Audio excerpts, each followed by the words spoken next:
This is the White Coat Investor Podcast, Milestones to Millionaire, celebrating stories of success along the journey to financial freedom.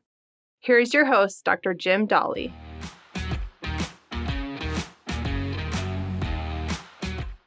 This is Milestones to Millionaire, podcast number 39, Buying a Car with Cash. This podcast is sponsored by Bob Baiani at drdisabilityquotes.com.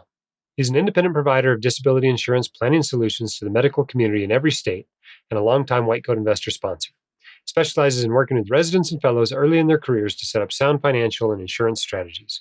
If you need to review your disability insurance coverage or to get this critical insurance in place, contact Bob at drdisabilityquotes.com today, by email info@drdisabilityquotes.com, or by calling 973-771-9100.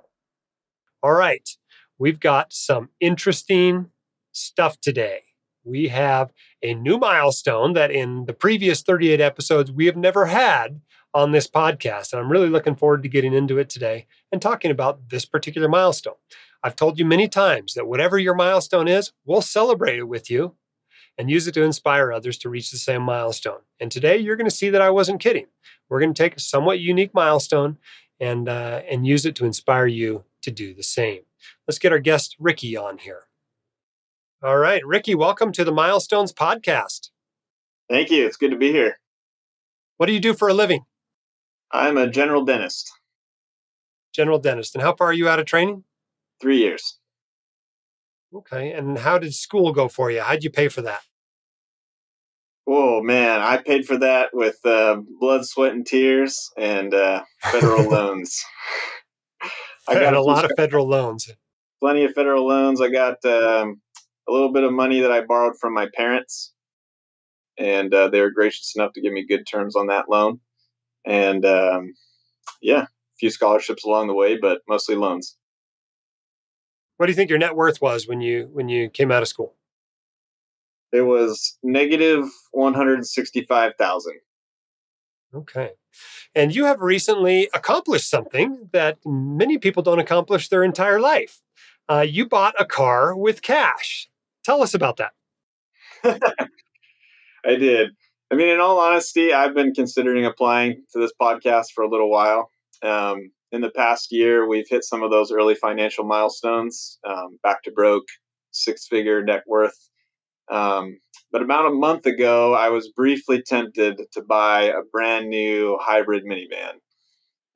We have 2 small cars, and baby number 3 is on the way in October. And I liked the smell and the feel of that brand new car.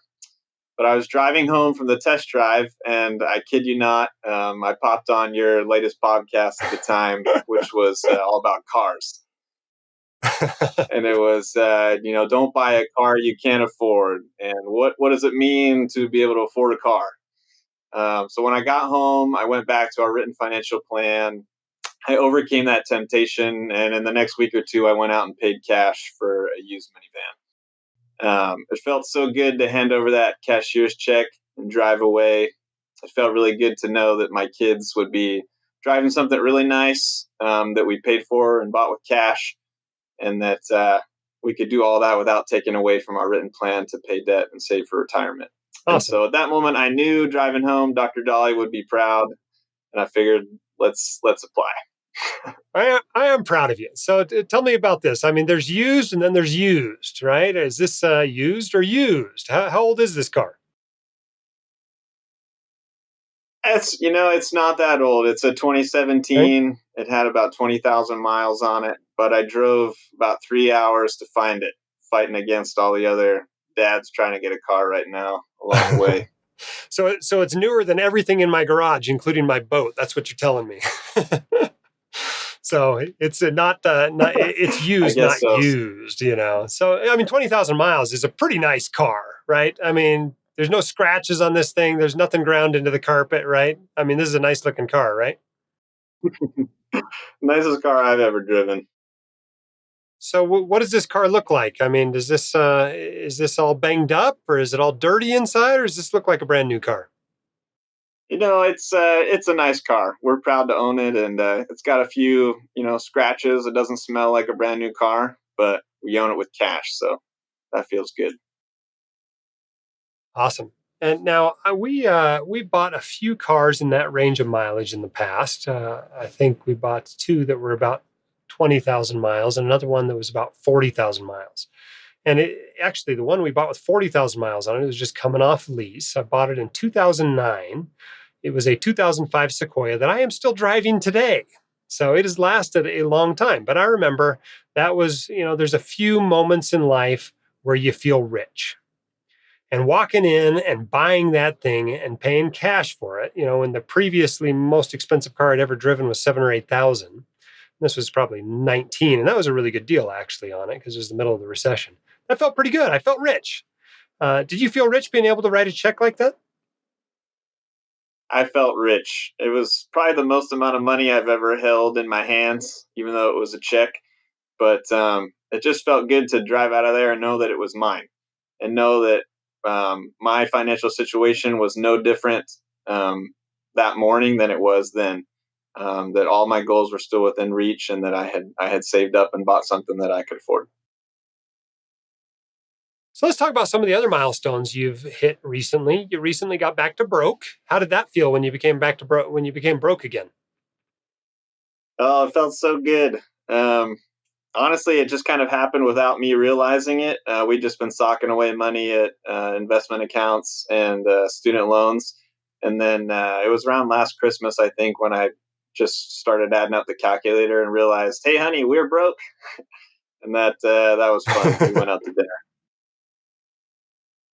Now, you good for you for celebrating that. We missed a few milestones that we should have celebrated better, but you went pretty quickly from there to having your first 100,000 in net worth, as I understand it. How long did it take you to make that first 100,000? The hardest 100,000, I might add. So I just checked this morning, and our net worth as of today is right around 200,000. So in the Yeah, last year, we've benefited pretty tremendously from some of the housing market. So we bought a small home a couple of years ago when we moved here, which has appreciated pretty substantially over the last year. But that combined with a pretty high savings rate has enabled us to benefit pretty well. awesome. How much money are you guys putting toward debt and savings and investments? What percentage of your income you think? So my income has ranged from about $210,000 in my first year out of dental school as an associate to at the beginning of 2020 we bought a practice, and this year our W-2 is trending towards around 340 as a practice owner. Um, so from that we live off of about $85,000 a year, just steadily, and then whatever we offer a tithe to our church, and then whatever beyond that the tax man leaves us, we put either towards debt or retirement. That's got to be about 50% anyway. Yeah, it's a pretty good number. We don't necessarily think about the percentage as much as I try to keep it simple for my wife and I, so that's easy to keep track of.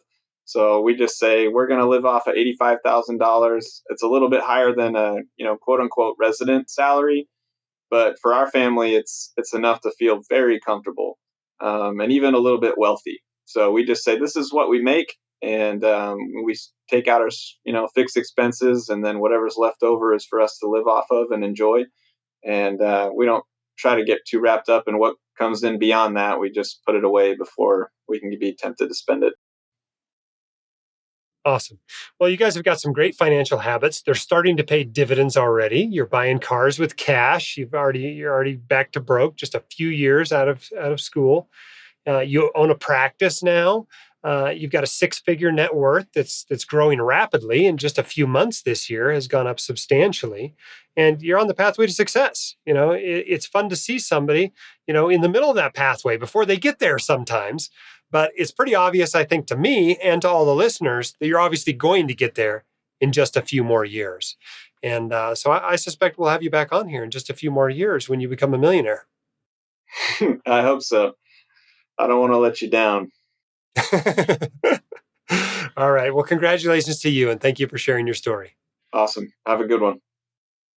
All right, our audio quality on that one was a little less than ideal. I'm hoping our sound guy can work his magic with it and you still get a pretty good episode out of it.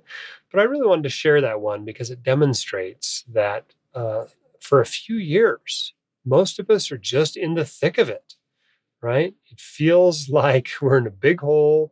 We're paying off student loans. We're trying to put something into retirement accounts. We're trying to buy a practice and a house and maybe pay off some credit card debt from school. A family needs another car, right? We got young kids. It's hard. It's hard in the beginning. You have way more uses for cash than you have cash, and they're good uses for cash, right? Later in the journey, you can be like, well, I guess I'll invest this in taxable. I got nothing else to do with it. But at that point, you've got loans to pay off, stuff to buy that you need, down payments to save up, emergency funds that need to be boosted, retirement accounts to max out, debt to pay off. You got all this stuff to do. And I think it's really important that we highlight some of these, I don't know, we should call them lower level milestones, but these things like getting back to broke, getting a net worth of $100,000, paying cash for a car, right? Lots of us have never paid cash for a car in our life. And that's a big deal to walk into a dealership and go, I'll just take it. How's that? I don't want to talk to the financing guy. And that is a significant milestone. So congratulations to them. And if you would like to get your milestone on this podcast, you can apply at whitecoatinvestor.com/milestone. This podcast was sponsored by Bob Biani at drdisabilityquotes.com. He's been a longtime sponsor of the White Coat Investor. One listener sent us this review. Bob and his team were organized, patient, unerringly professional, and honest. I was completely disarmed by his time and care. I'm indebted to Bob's advocacy on my behalf and on behalf of other physicians and to you for recommending him. Contact Bob at drdisabilityquotes.com today. You can email info@drdisabilityquotes.com or you can call 973-771-9100 to get disability insurance in place today. Keep your head up, shoulders back. You've got this. We can help. We'll see you next time on the Milestones to Millionaire podcast. My dad, your host, Dr. Dolly, is a practicing emergency physician, blogger, author, and podcaster. He is not a licensed accountant, attorney, or financial advisor, so this podcast is for your entertainment and information only and should not be considered official, personalized financial advice.